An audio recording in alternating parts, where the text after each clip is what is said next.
EPS pension, employees pension scheme और महंगाई भत्ते, डियरनेस अलाउंस से संबंधित नई जानकारी के बारे में विस्तार से चर्चा करते हुए हम इसके विभिन्न पहलुओं पर प्रकाश डालेंगे। ईपीएस पेंशन में वृद्धि और महंगाई भत्ते की स्थिति का असर लाखों सरकारी कर्मचारियों और पेंशन भोगियों पर पड़ता है। 1. ईपीएस पेंशन योजना का परिचय।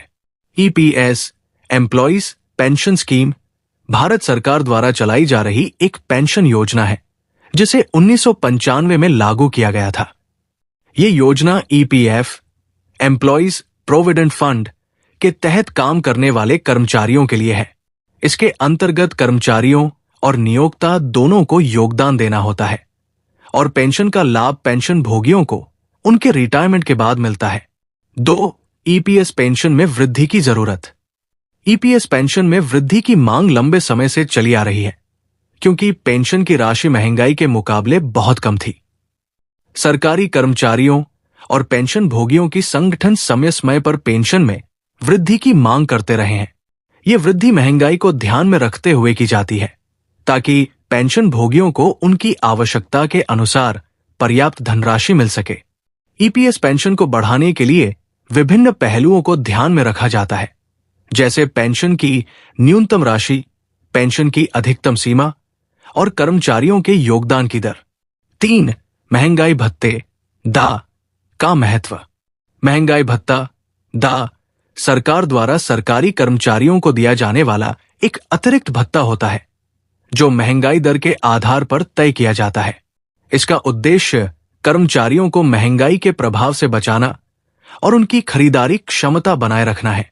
यह भत्ता समय समय पर बढ़ाया जाता है और ये मुख्य रूप से सरकार के कर्मचारियों और पेंशन भोगियों के लिए महत्वपूर्ण होता है। महंगाई भत्ते की वृद्धि आमतौर पर सरकार के द्वारा हर 2 माह में की जाती है और इसका निर्धारण भारतीय उपभोक्ता मूल्य सूचकांक सीपीआई के आधार पर किया जाता है। 4.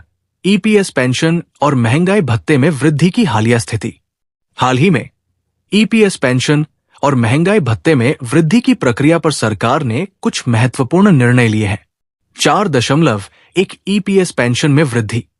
केंद्र सरकार ने पेंशन भोगियों के लिए पेंशन में वृद्धि की योजना बनाई है।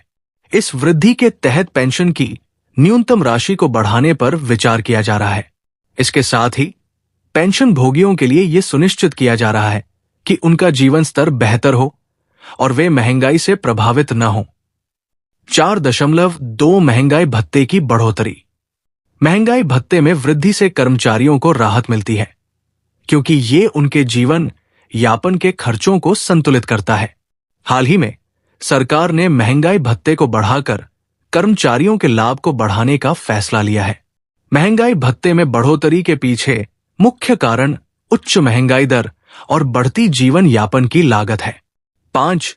ईपीएस पेंशन और महंगाई भत्ते के प्रभाव। 5.1 ईपीएस पेंशन का आर्थिक प्रभाव। ईपीएस पेंशन योजना से जुड़ी पेंशन भोगियों के जीवन में एक सकारात्मक बदलाव आता है। पेंशन की वृद्धि से पेंशन भोगियों की वित्तीय स्थिति बेहतर होती है और वे अधिक आत्मनिर्भर महसूस करते हैं। इसके अलावा पेंशन की वृद्धि से देश के विभिन्न क्षेत्रों में वृद्धाश्रमों और अन्य सामाजिक सेवाओं का दबाव कम होता है। 5.2 महंगाई भत्ते का प्रभाव। महंगाई भत्ता कर्मचारियों को महंगाई के बढ़ते दबाव से राहत देता है। जब महंगाई दर बढ़ती है तो कर्मचारियों का वेतन पर्याप्त नहीं होता, जिससे उनके जीवन यापन में कठिनाइयां आती है। महंगाई भत्ता इस समस्या का समाधान करता है और कर्मचारियों को उनके मेहनत के मूल्य के अनुसार उचित वित्तीय सहायता प्रदान करता है। 6. सरकारी प्रयास और सुधार। सरकार समय समय पर पेंशन योजनाओं और महंगाई भत्ते में सुधार करने के लिए कदम उठाती रही है। हाल में कर्मचारियों और पेंशन भोगियों की मांगों को देखते हुए सरकार ने पेंशन में वृद्धि और महंगाई भत्ते में सुधार के लिए कुछ उपायों की योजना बनाई है। इसके अंतर्गत पेंशन के विभिन्न स्तरों की समीक्षा की जा रही है और महंगाई भत्ते को और अधिक बढ़ाने की संभावना पर विचार किया जा रहा है। 7. आने वाले समय में सुधार के आसार। आने वाले समय में सरकार की ओर से ईपीएस पेंशन और महंगाई भत्ते में और भी सुधार हो सकते हैं। सरकार इन दोनों पहलुओं पर ध्यान केंद्रित कर रही है और पेंशन भोगियों एवं कर्मचारियों की भलाई के लिए नए सुधार लागू करने की संभावना है।